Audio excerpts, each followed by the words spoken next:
Dawn swept across the Serengeti, like a slow breath, the grasslands turning to soft gold as the night retreated. In a pocket of thorn and stone, a lioness named Amara lay still, her sides heaving after a stubborn labor that had stretched through the night. The air was cool and clean. Birds had not yet found their voices, and even the wind seemed to wait. Then came the smallest sound in the world, a cub's first cry. Another followed. Amara shifted, licking steadily to clean two tiny bodies the color of dry straw. They pressed against her belly, searching with blind mouths, seeking the one thing they understood. She curled around them, a quiet circle of warmth and muscle. The third cry was different, thin, as if it had traveled from a great distance. Amara lifted her head as the light revealed the impossible. The third cub was not straw-colored or golden. He was black, not a dark brown or a shadowed tan, but black like the last inch of night that refuses to leave. Amara paused as if her body remembered something ancient and heavy before she began to lick him too, moving slowly to make sense of what her tongue knew better than her eyes. He was hers. A mile away on a rise where the grass bowed gently, Ethan Carter adjusted his long lens. He had been in this country long enough to know how morning worked on the land. He had learned to let his breathing match the bush. He knew the pride by their marks, recognizing Amara by the pale notch in her left ear. He hadn't come for miracles, but when he studied the camera frame, he saw something his books had never promised. He leaned closer, not daring to whisper. The third cub moved, and the lens captured a shaking image of black fur catching the new light, but with a faint shine. Ethan's hands remembered every lecture he had ever heard, and then promptly forgot them all. He watched. Amara worked carefully until the little dark body gleamed wet and new. The cub squirmed, reaching for her with a small paw. He was slower, as if weight lived in his limbs, but Amara nudged him closer with a mother's patience.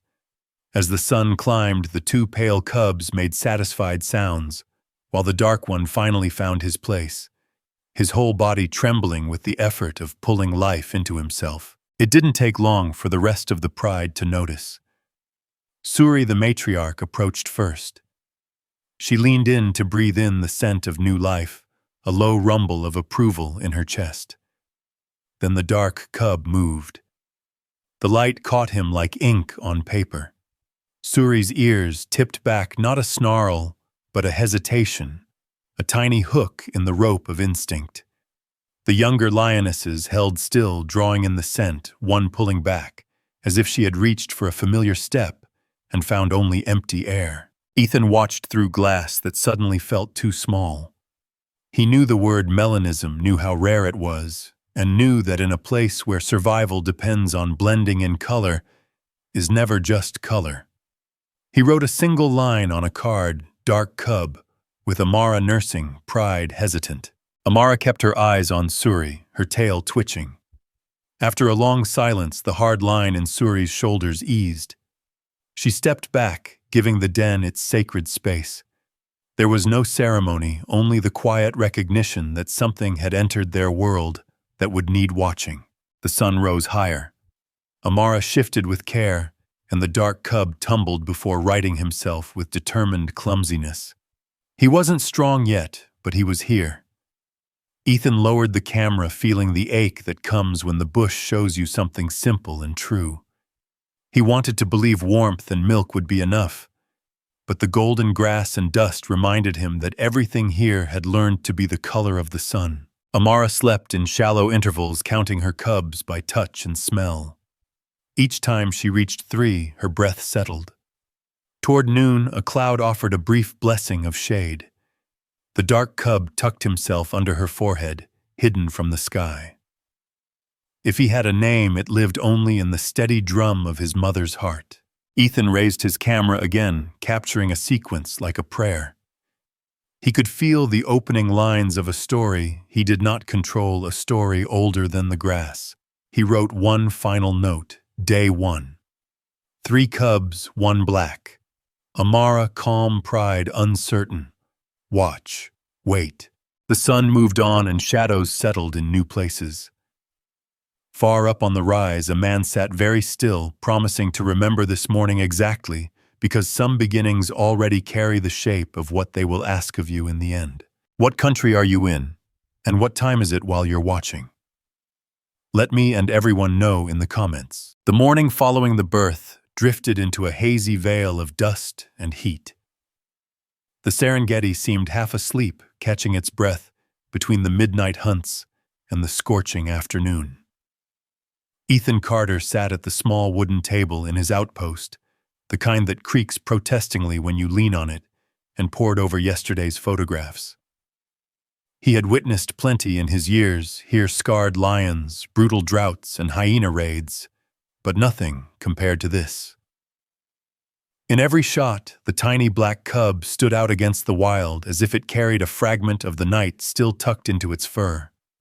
He angled one print toward the light. The color was deep and velvet, not the faded brown of shade, but a true obsidian black that shimmered blue where the sun struck it.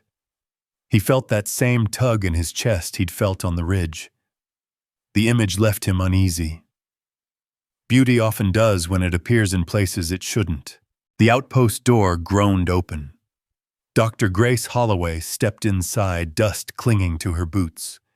She had spent 20 years tracking big cats, and spoke of them like family practical, yet with a distinct edge of reverence. Ethan slid the photo across the table without a word. She studied it for a long minute, squinting as if the image might shift under her gaze. "Melanism," she said finally, her voice flat with scientific certainty. "It's the flip side of albinism. Too much pigment instead of too little. It shows up in leopards occasionally. Never in lions. At least not out here." Ethan waited for a note of wonder, but Grace only sighed. "That cub is stunning, yes, but he won't survive. A coat like that is a neon sign against the grass. Predators prey, everyone will spot him. The pride won't tolerate the risk." Ethan frowned. "He's just a cub. His mother will protect him." "She'll try," Grace said, removing her hat. "But instincts have a longer memory than love. When meat gets scarce or when hunts fail because of him, she'll know what to do. They all will." She tapped the photo. "If you're going to watch, don't intervene. Let nature decide." He nodded, though her words felt like heavy stones in his throat. Out here, rules kept people from becoming part of the story. But sometimes he thought stories don't ask for permission. By late afternoon, he was back on the ridge. Heat shimmered over the plains like invisible water. Through his lens, he located the pride near a dry riverbed. Amara lay in the shade while the two golden cubs tumbled in clumsy practice for a life they would one day rule. The black cub, Shadow Ethan had begun to call him, sat apart watching, small and uncertain. When the older lionesses approached, Ethan sharpened his focus. Suri, the matriarch, came first. She sniffed the golden cubs with a low rumble of approval. But when she reached the dark one, her nostrils flared. The sound she made wasn't approval, it was doubt. She stepped back, tail twitching. A younger lioness gave a low growl, almost a question. Amara rose slowly, placing her body between the pride and her son. The move was quiet, but absolute. She didn't snarl or bare her teeth. She simply stood, head lowered, eyes locked on Suri. Ethan could almost feel the tension through the glass, a taut, invisible cord pulled between instinct and defiance. Finally, Suri turned away with a warning rumble. Amara lay back down, gathering her cubs close. The black one huddled against her side, burying his face in her fur. Ethan saw her nose twitch toward the spot where Suri's scent lingered. Then she closed her eyes as if to erase the moment. "Instincts have a longer memory than love," he wrote in his notebook. Day 2, pride, uneasy mother, protective tension growing. The next morning he returned before dawn. Mist hung thick over the land. The pride had moved near a line of acacia trees. Amara appeared first, stretching her muscles beneath her pale fur. The golden cubs chased each other with new strength, while Shadow lingered at the edge before trying to join. His movements were shaky, but he kept trying. When he stumbled, Amara nudged him upright. For a second, Ethan smiled. It looked normal. 3 cubs, 1 mother, 1 morning. But then Suri arrived. The leader stared directly at the black cub, gave a harsh snort that froze the golden siblings and brushed roughly past Amara. There was no doubt who ruled. Ethan saw Amara's tail lash once, twice. She didn't move otherwise. Pride politics were delicate, and one wrong move could mean exile. Once Suri was gone, she licked her son's head repeatedly, faster than before, as if trying to scrub the doubt off him. Grace's radio crackled in Ethan's ear. "You're too close again. Nature doesn't need witnesses who forget they're human." He wanted to explain that watching felt like betrayal, but he stayed silent. He watched Shadow stumble again, and the urge to run down that hill nearly tore him apart. Instead, he forced himself to see not as a savior, but as a storyteller. The day grew hotter. Shadow tried to greet a younger female, imitating his siblings. The lioness hissed and swiped a paw, stopping just inches from his nose. He fell back with a tiny squeak. Amara stood, her patience fraying, but remained silent. The lines were being drawn, Suri's dominance, the other's caution, Shadow's isolation, and a mother caught in the middle. That evening, Grace joined him. "You think she'll keep him?" she asked. "She will," Ethan said, though he lacked conviction. Grace shook her head. "They all start that way. Then instinct wins. If she doesn't let him go, the pride will do it for her. One weakness can bring everything down." As the pride slipped away like ghosts into the night, the faint, uncertain cry of the dark cub remained. "You can't fix this, Ethan," Grace said, packing her gear. "I know," he replied, looking through the lens one last time at the empty den. "But I can remember it." "Remembering doesn't change anything," she sighed. He smiled a sad smile. "Sometimes it does." That night, Ethan developed the photos. Shadow emerged from the white paper like a secret surfacing from water. He touched the edge of the print, thinking of the brewing defiance in the wild. He wrote one last line: "The black cub lives for now. The pride is watching. So am I." He sat in the dark, wondering which would last longer, the weight of instinct or the strength of love. The days stretched longer as the heat warped the air, making even the distant trees appear to sway without a breeze. Ethan Carter woke before dawn to set his lens on the same patch of grass where life and struggle unfolded in brutal beauty. The pride had settled along a dry riverbed, a strip of cracked earth that hadn't seen water in months. Dust rose with every step, and flies ruled the afternoon. Yet Amara endured, keeping her cubs alive with a fierce calm. The 2 golden cubs grew strong quickly, their steps becoming sure and their bellies round. They wrestled and chased each other through the short grass, their sounds sharp and certain. Shadow, however, lagged behind. Even from a distance, Ethan could see he was nearly a quarter smaller, his frame built for something gentler than this unforgiving place. He tried to join the games, but his movements were clumsy and late. The others often ignored him, absorbed in their own fierce play. When they tumbled into him, he would simply lie still, blinking at the sky until Amara nudged him upright. Ethan's notes grew somber, Shadow weak but persistent. Stays close to mother.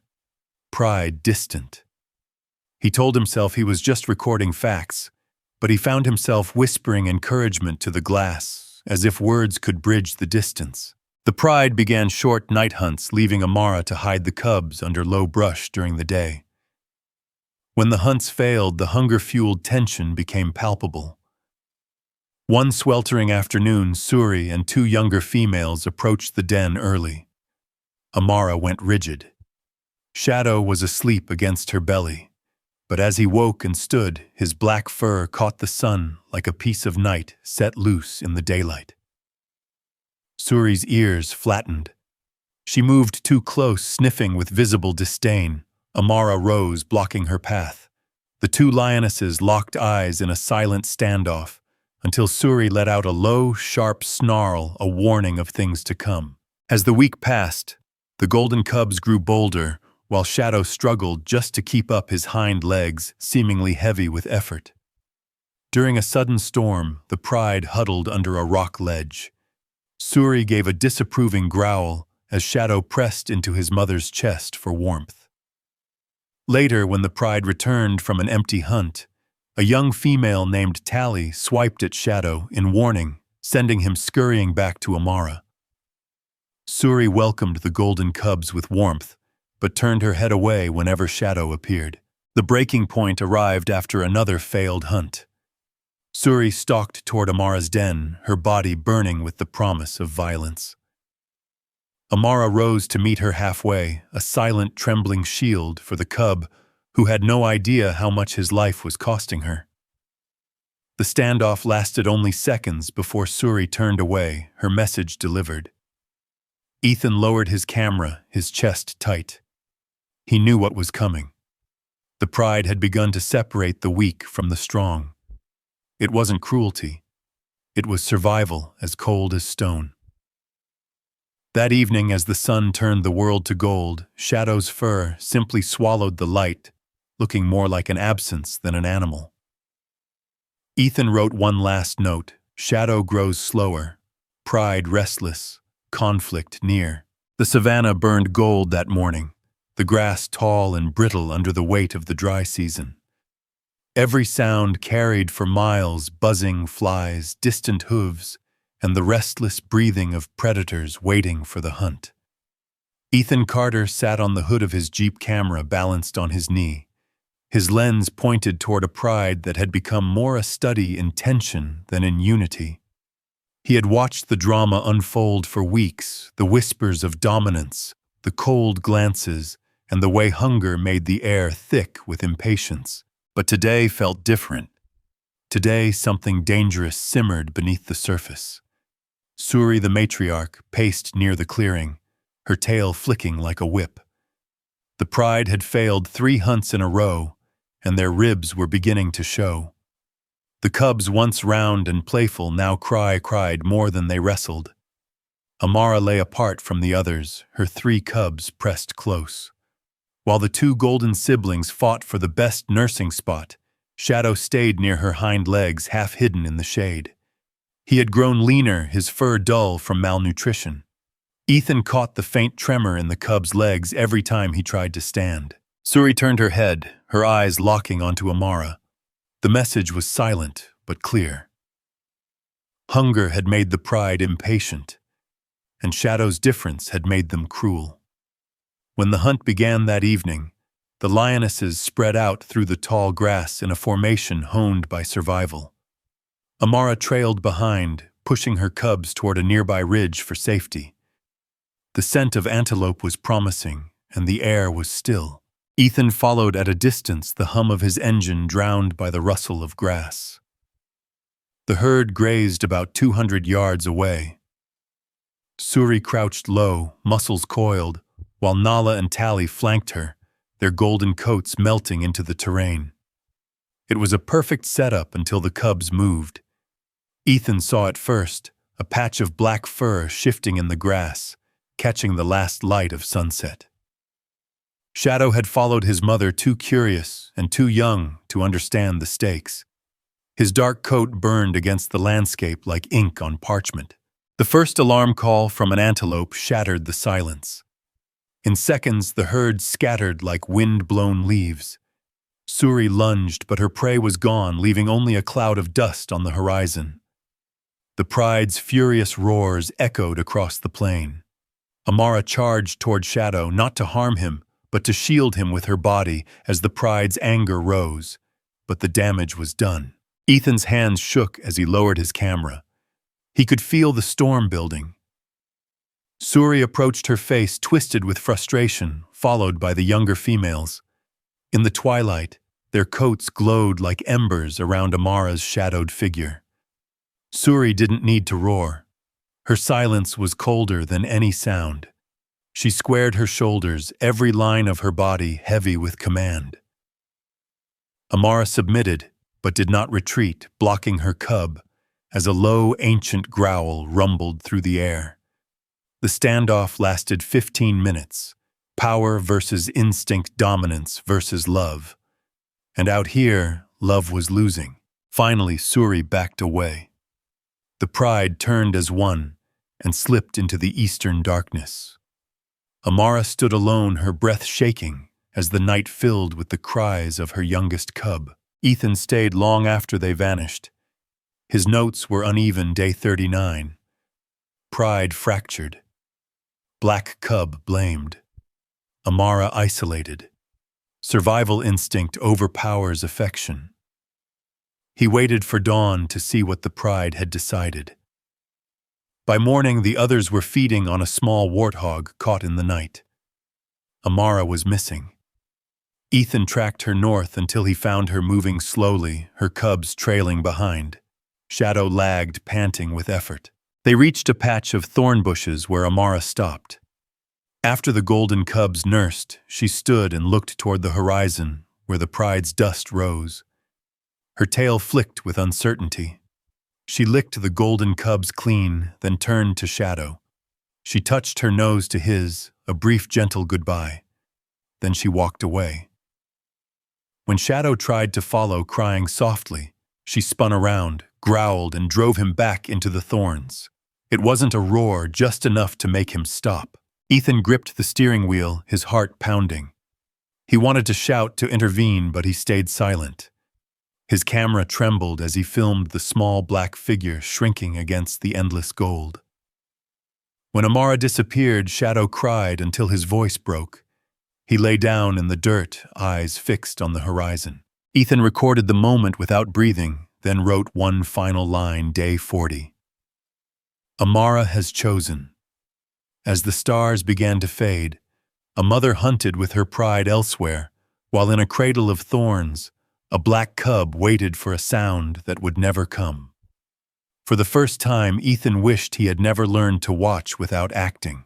Here is the rewrite of Part 5 in American English, using synonyms to refresh the prose while maintaining the exact content and character of your original text. Part 5. Ethan's Rescue and the Broken Protocol. The sky that morning was a pale sheet of heat that seemed to vibrate. The previous night had left Ethan sleepless, haunted by the moment Amara turned away from her black cub. He couldn't shake the memory of her hesitation, that final backward glance, and the thin, desperate cry that followed her into the tall grass. It was a sound that didn't belong to a wild creature. It sounded human in the way all suffering does when you can't look away. Before sunrise, he drove his old Land Cruiser across the dry plains, the savanna appearing endless and stripped of color until the sun began to rise. He parked near the thorns where he'd last seen Amara. The ground was a map of prints, her heavy paws, and the smaller tracks of the golden cubs, but off to the side was a lonely trail of lighter marks. Following them with his binoculars and a heavy heart, he eventually found the cub. Shadow was curled under a low bush, a dark knot against the parched earth. His ribs lifted in shallow, weak intervals, and flies clung to the dryness around his nose. Ethan felt the sharp, familiar conflict tear through him. He had sworn the conservationist's oath, do not intervene. Document, but do not rescue. You do not rewrite what evolution has already authored. But this felt like a betrayal disguised as discipline. He sat on a rock, his camera resting uselessly in his lap. The cub opened its unfocused eyes once, letting out a sound halfway between a sigh and a plea. By noon, the air was thick enough to drink. His radio crackled, startling him. "Ethan, you're still out there!" Grace's voice came through the static. "I found him," he replied after a pause. "Don't," she said softly. "You know the rules. Nature has already made its choice." Grace, he's barely breathing. That's how it works, she countered. One dies so the others live. You can't carry every broken thing back to camp.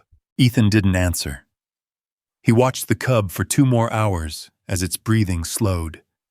He thought of Amara miles away with her golden cubs, wondering if she ever felt the phantom weight of the 3rd cub against her belly. But he reminded himself that lions move forward, always forward.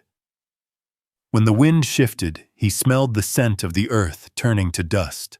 Ethan stood and walked to his jeep, but stopped when he saw his tired reflection in the window. He thought of the rules made by people in cooled offices who hadn't seen this cub's eyes or heard its cry.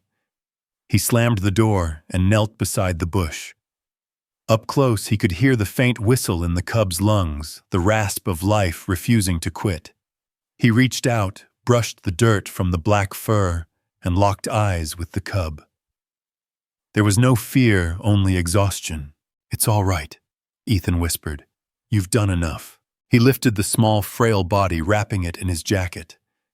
The heat coming from it was terrifyingly faint. As he carried him to the jeep, he radioed Grace. "I'm bringing him in."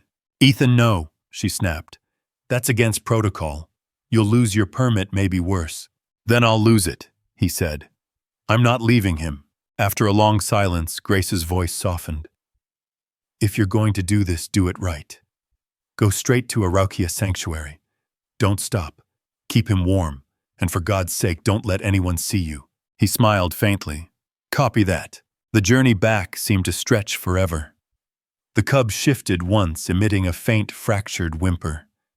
Ethan spoke to him in low, soothing tones, mostly nonsense, the way someone talks to something they are terrified of losing. The rugged road jolted the jeep, leaving a trail of dust behind them that looked like rising smoke. By the time they reached the sanctuary gates, the sun was sinking in a crimson blaze over the horizon. Grace was there, waiting, her arms folded, and her expression impossible to read. She opened the rear door without saying a word.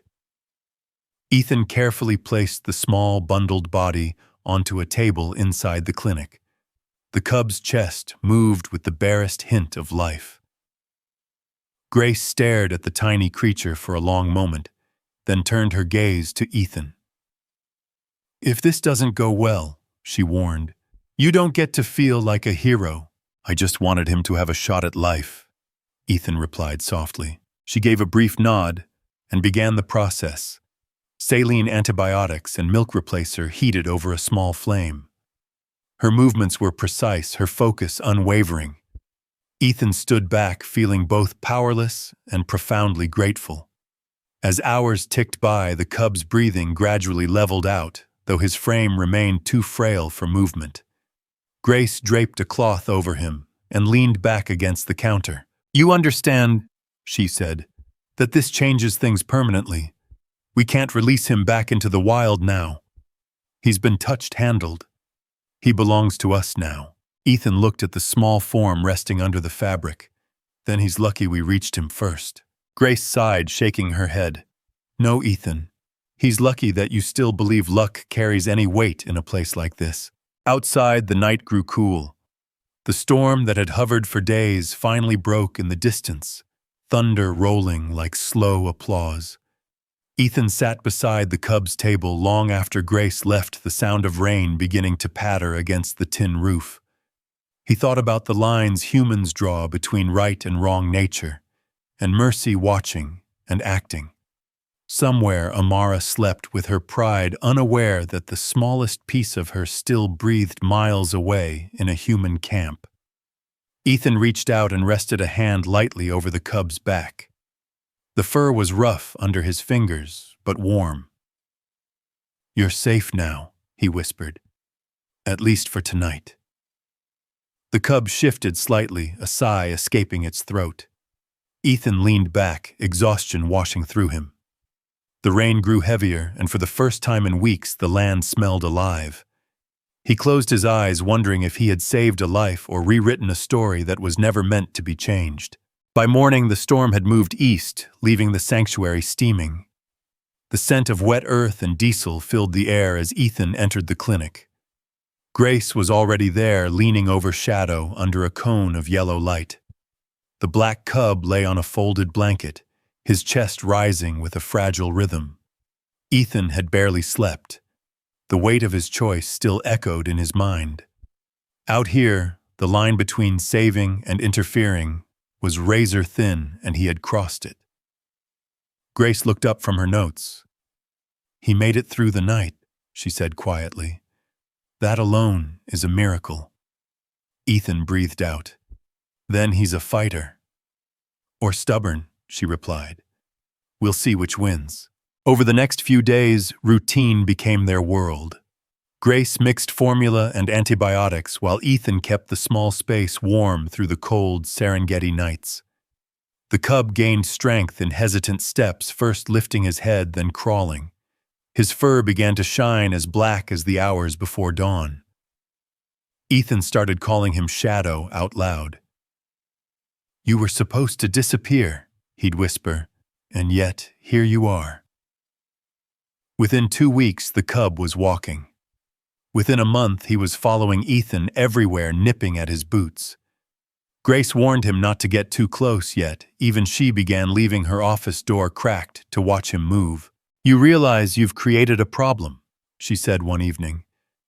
"I thought that was your department," Ethan joked. Grace folded her arms. "You've imprinted him. He doesn't know he's a lion anymore. He knows you." Ethan leaned against the table. Maybe that's what keeps him alive. By the 3rd month, Shadow moved to the rehabilitation enclosure. Ethan watched as he took his first steps into the sunlight, sniffing the air, as if recognizing the wild that had almost erased him. "He belongs out there," Ethan said softly. Grace shook her head. "He belongs nowhere now. Too tame for the wild, too wild for the world." But the world wanted him. A journalist posted a photo of Shadow online, and it spread like wildfire. A black lion cub against golden grass, blue eyes staring into the lens. They called him the Black Lion of Hope. Donations poured in enough to fund the sanctuary for a year. "He's helping," Grace said, "even if he doesn't know it." Fame brought its own hunger. People wanted more photos, more videos, more proof of miracles. Ethan filmed Shadow's first hunt in the enclosure and his first roar. The videos reached millions. "He gives me hope," strangers wrote. But Ethan felt a quiet guilt. Shadow had become a symbol for people who would never smell the dust or hear a lion's cry. When Shadow was nearly a year old, lean and powerful with a growing mane, Grace joined Ethan by the fence. "They'll want him released," she said. "The donors, the press, it sounds heroic." "He's not ready," Ethan insisted. "He'll never be ready," she replied. But sometimes the story is bigger than the truth. That night, Ethan wrote in his journal, "Shadow is alive, and that has changed everything." But survival has its own cost. The world won't let him die quietly. In the following weeks, Shadow became a global phenomenon. Ethan avoided the media, preferring the quiet moments, the sound of Shadow's breathing, or the way he purred when brushed. One evening, Ethan stayed by the fence long after visitors left. Shadow pressed his nose against the wire. Ethan met his gaze. "You don't belong to me," he said softly, "but I'm starting to wonder if I belong to you." Shadow blinked and melted into the grass, a shadow among shadows. Ethan stood there as the insects began their chorus. He realized that saving one life had changed laws, beliefs, and even himself. He wasn't sure if it was redemption or arrogance. Looking back one last time, he saw Shadow, watching from the dark eyes blue in the moonlight. There was a new restlessness in the lion, a hunger for something beyond the fences. Ethan whispered to the night,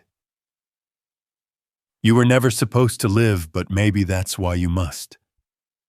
The wind picked up, carrying the scent of the wild, the same wind that would someday call them both back to where the story began.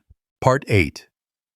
The release of Shadow into the wild after 4 years.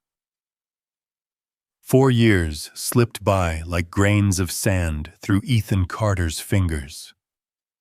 The sanctuary had expanded significantly. There were more fences, more volunteers, and a constant stream of eyes following the saga of the Black Lion that defied the odds of survival. Shadow had evolved into something between a local legend and a global icon. Children wore shirts featuring his likeness, and magazines hailed him as the miracle of the Serengeti. Support arrived from corners of the world Ethan had never even heard of. Yet inside the compound, behind the sturdy wires and signs bleached white by the sun, life remained much quieter. Shadow had matured into a full adult male, taller than average, with muscles rippling beneath that dark coat that still refused to reflect the African sun. His mane had filled in late but thick, a deep copper under direct light, yet nearly invisible at twilight. He moved with the steady confidence of a predator aware of his own power. Still, every evening he paced the furthest edge of the enclosure, always facing east, toward the open horizon. Ethan knew that look. No cage, regardless of its size, could drown out the persistent whispers of the wild. Grace Holloway watched from the elevated catwalk above the pens. "He's restless," she remarked. Ethan nodded. "He's been ready for months." "Ready for what?" she asked. "To die faster." He looked at her, patient but resolute. To live properly. The debate had raged for weeks. Conservation officials, donors, and researchers were at odds. Releasing a lion raised by humans was a massive risk. However, public expectation carried its own gravity. Everyone wanted the ending they had already envisioned: the lion set free and the circle completed. Finally, after a mountain of paperwork and intense arguments, the government granted permission for a monitored release within a protected zone near the Serengeti. It wasn't absolute freedom, but it was enough to satisfy the public's belief. Ethan kept the harsh truth to himself that Shadow would eventually have to claim a pride or perish in the attempt. The morning of the release was cool, with a thin mist clinging to the plains. Reporters gathered at the perimeter, lenses primed. Grace hated the spectacle, but she stood by Ethan nonetheless, her arms crossed tight. "If this goes south," she whispered, "the whole world will be watching it live." Ethan gave a grim smile. "Then let's make sure it goes right." Shadow waited inside the transport crate, composed but alert. His eyes flickered from Ethan to the horizon and back. There was no trace of fear, only recognition. When the latch dropped, the gate swung open with a metallic groan. For a heartbeat, the world stood still.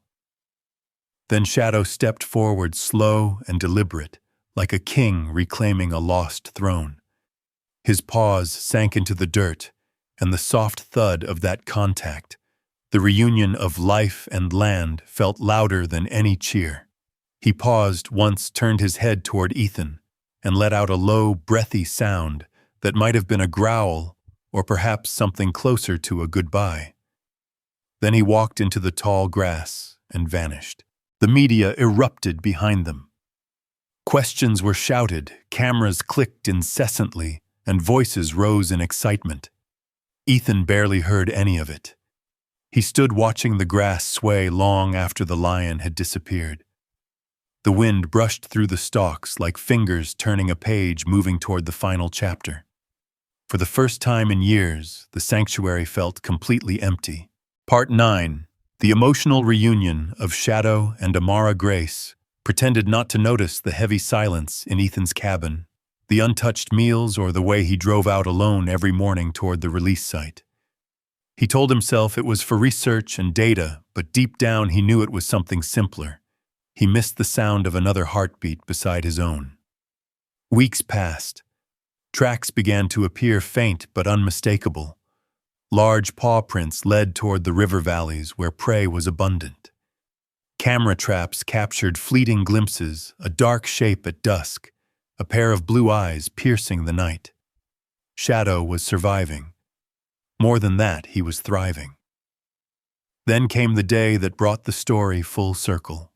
Ethan's team was filming near the eastern edge of the reserve when a ranger shouted, "Movement, a pride of 6 is coming in from the hills."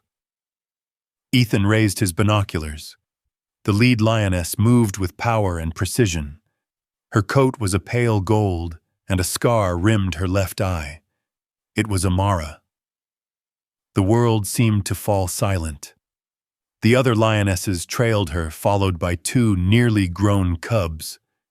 They stopped to drink from the shallow river, unaware of the humans watching. Ethan's breath hitched as a darker shape emerged from the opposite side of the clearing. Shadow larger than any of them, and as dark as the storm clouds gathering above approached. He moved slowly, head lowered, every instinct in his body electrified. The pride stiffened their tails, flicking in warning. Suri, or what remained of her lineage, stepped forward with a low snarl. But Amara held her ground, staring intently at the approaching stranger. Ethan whispered, "Easy, boy. Easy," though the glass and distance made his words useless. Shadow stopped a few feet from the group. The tension was so thick, the air itself seemed to hold its breath. Then, in a gesture almost too gentle for a predator, he stepped closer and bowed his head. Amara moved first. She sniffed the air, then closed the gap until their noses nearly touched. A sound escaped her, half growl, half purr. It was a mother's recognition buried beneath years of instinct. For a heartbeat, they stood like statues in the wind. Then Amara leaned forward and brushed her head against his chest. The pride did not attack. They only watched. Grace lowered her binoculars, blinking rapidly. "Is that?" Ethan nodded, his voice rough. "That's her. That's his mother." The moment stretched unbroken except for the hum of cicadas and the low rumble of thunder. Shadow's tail flicked once, then twice. He turned toward the horizon with Amara beside him, both of them silhouettes against the setting sun. When they finally vanished into the tall grass, Ethan let out a trembling breath and wiped his eyes before anyone could see. Later that night, as they drove back to camp, Grace broke the silence. "You realize what just happened will sound impossible when we tell it." Ethan smiled faintly, his eyes on the road. "That's all right. Some things are meant to sound impossible." The footage aired worldwide days later, the reunion of the Black Lion and the mother who had once abandoned him. People called it divine, a miracle of nature, and proof that love could outlast evolution. But for Ethan, it was quieter. It wasn't a spectacle. It was simply the earth keeping a small promise that what is lost can sometimes find its way home. He wrote his final entry in the old leather journal that night. Shadow has returned to the wild. Amara still leads. The circle is complete. If love exists in nature, it moves in silence. Outside his tent, the stars burned like 1,000 small fires, and somewhere out there on the great dark plains, a lone roar rolled through the wind, deep, steady, and familiar. Ethan smiled in the dark. "Welcome home, Shadow," he whispered. "Welcome home." Part 10, Shadow's Legacy and the Final Message. The year following Shadow's release became the quietest and most profound of Ethan Carter's life. The world had moved on to new headlines and different heroes, but out here on the Serengeti, time ran slower and gentler. Every dawn began the same golden light spilling across the infinite plains, the sound of distant roars cutting through the morning mist, and the wind carrying that familiar scent of dust, rain, and something older than memory. Shadow had vanished after that day with Amara. The ranger's camera traps caught only fragments, a flash of black fur in the tall grass, a heavy paw print near a watering hole, or a silhouette crossing the plain at twilight. Some believed he had joined his mother's pride. Others thought he lived as a rogue. Ethan didn't need proof. He knew in his heart that Shadow had found his place. Every week, Ethan drove to the edge of the reserve, binoculars in hand. He would park under the same acacia tree where he had first seen Amara years ago, the place where it all began. He never called out. He just listened. Sometimes at sunset he thought he heard a low rumble rolling through the air. It was never close, but deep enough to vibrate through him like a heartbeat. He would smile and whisper, "I hear you, old friend." Grace Holloway eventually left for a university post in Nairobi.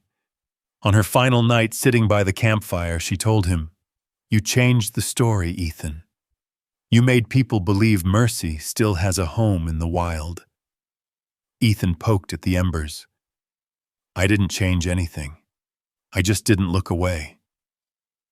When she left the next morning, she gave him a notebook. On the cover, she had written, "Nature remembers kindness even when we forget it." Years passed. The world outside spun faster, full of noise and screens, but Ethan's life slowed to the rhythm of the wind. His hair turned gray, and his eyesight began to blur, yet he stayed.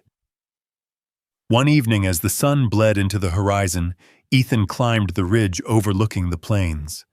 Below, herds of antelope moved in rippling lines. Then he saw a movement near the riverbank. At first it looked like a drifting cloud shadow, but then the shape grew clear. A large lion with a dark mane brushed with streaks of silver. Shadow. Even from that distance, Ethan recognized the heavy, smooth stride. Behind him, 3 younger lions followed a small pride of their own. And walking beside him was a lioness with a scar beneath her left eye. Amara. The breath caught in Ethan's chest. His heart stuttered not from shock, but from peace. The family he had once disrupted by intervening was whole again, restored not by human hands, but by time and grace. He lifted his binoculars one last time as Shadow climbed a rock mound, standing tall against the horizon. The setting sun framed his dark mane in gold, turning him into a silhouette of fire and night. Amara joined him, pressing her head against his chest, just as she had the day they reunited. Ethan opened his journal and wrote the final entry. He was born from darkness, rejected by instinct, and saved by mercy. He walked between 2 worlds, ours and theirs, and found light in both. If love exists beyond reason, it lives here in the space where the wild forgives. The wind rose, lifting the pages. A lion's roar rolled across the plain, long and deep. It wasn't a warning. It felt like a thank you. Ethan closed the book, smiling. "You did it," he whispered. "You found your way home." As he drove back in the twilight, his headlights cutting through the dark, he thought he saw a flicker of movement beside the Jeep, a shape keeping pace before vanishing into the grass. He laughed softly. "Still watching me, huh?"